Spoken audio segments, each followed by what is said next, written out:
Albert Einstein 20वीं सदी का सबसे अजीम साइंटिस्ट, जो कि अपनी थ्योरी ऑफ रिलेटिविटी और इस E=mc² की वजह से जाने जाते हैं। लेकिन वो कौन सा फार्मूला था जिसने एटम बम की बुनियाद रखी, और आइंस्टाइन को नोबेल प्राइज क्यों मिला, और वो कौन सी थ्योरीज थी जिसको प्रैक्टिकली प्रूव करने के लिए साइंस को 100 साल लग गए। ये सारी कहानी आज मैं आपको बताऊंगा। मैं हूं तलहा चौधरी और आप देख रहे हैं अलगोज़ो की सोलर क्लिप्स की special episode who was Albert Einstein. इस एपिसोड के आगाज में मैं जरूर चाहूंगा कि आप इस चैनल को लाजमी सब्सक्राइब करें। असल में ये दो थ्योरीज हैं, स्पेशल थ्योरी ऑफ रिलेटिविटी जो कि 1905 में आई थी और दूसरी जनरल थ्योरी ऑफ रिलेटिविटी जो कि 1915 में आई थी, जिसे आइंस्टाइन का लॉ ऑफ ग्रेविटेशन भी कहते हैं। और दोनों थ्योरीज इंतहाई पेचीदा यानी कॉम्प्लेक्स हैं, जिनकी वजाहत इतने महदूद वक्त में नहीं हो सकती। बहरहाल स्पेशल थ्योरी ऑफ रिलेटिविटी के बारे में आपको बताते चलें कि एक मशहूर कहावत मौजूद है कि एवरीथिंग इज रिलेटिव, यानी हर एक चीज एक दूसरे से निस्बत रखती है। लेकिन आइंस्टाइन के लिए ये बात कोई फिलोसॉफिकल प्लेटिट्यूड नहीं, बल्कि एक मैथमेटिकल स्टेटमेंट थी जिसमें साइंटिफिक मेजरमेंट्स रिलेटिव होती हैं। आइंस्टाइन से पहले बहुत से लोगों का ये मानना था कि टाइम एब्सोल्यूट है। एब्सोल्यूट मतलब हर इंसान के लिए एक जैसा है, लेकिन आइंस्टाइन की सोच मुख्तलिफ थी। उसके मुताबिक टाइम रिलेटिव है। इसकी एग्जांपल आप यूं समझें कि अगर कोई ऑब्जेक्ट स्पीड ऑफ लाइट से मूव करता है तो उसका टाइम स्लो हो जाता है।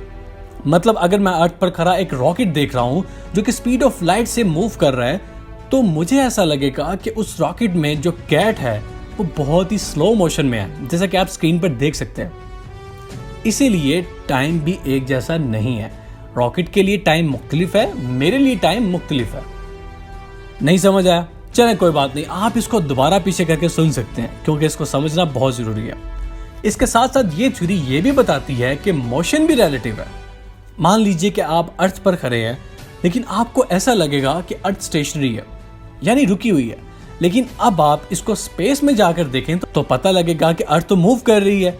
इसीलिए किसी ऑब्जेक्ट का मोशन भी एक जैसा नहीं होता, मुख्तलिफ होता है। खैर, इस थ्योरी पर एक मशहूर मूवी भी मंजर आम पर आ चुकी है, इंटरस्टेलर। आप इसे जरूर देखिएगा। बहरहाल जब आइंस्टाइन ने अपनी ये थ्योरी पेश की तो कई सालों तक लोगों ने इसे ख्यालाती बात का दर्जा दिया, क्योंकि इसके लिए कोई प्रैक्टिकली प्रूफ मौजूद नहीं था, क्योंकि हम स्पीड ऑफ लाइट से मूव कर ही नहीं सकते।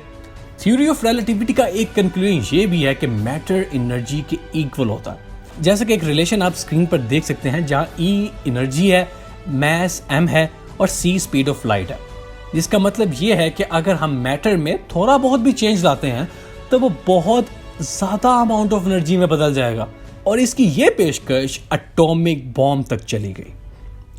और आपको ये भी बताते चलें कि ये आइंस्टाइन ही था जिसने प्रेसिडेंट रोजवेल्ट को 1939 में खत लिखकर बताया कि अमेरिका एटॉमिक बम की तैयारी जर्मन से पहले शुरू कर चुका है। और इसका ये खत दुनिया को मैनहट्टन प्रोजेक्ट तक ले आया। और मैनहट्टन प्रोजेक्ट वर्ल्ड वॉर 2 में वो रिसर्च प्रोग्राम था जिसने सबसे पहले न्यूक्लियर वेपन्स बनाए। और अगर हम जनरल थ्योरी ऑफ रिलेटिविटी की बात करें तो वो असल में ग्रेविटी होने की वजह बताती है, यानी कुव्वत सकल क्यों होता है। आप इसको यूं समझ लीजिए कि जिस ऑब्जेक्ट का मास ज़्यादा होता है वो उतनी ही जगह लेता है, वो उसकी ग्रेविटी उतनी ही ज़्यादा होती है। फॉर एग्जाम्पल जैसे सन है, उसका मास पूरे सोलर सिस्टम में सबसे ज़्यादा है, जिसकी वजह से तमाम प्लैनेट्स उसके इर्द गिर्द घूमते हैं।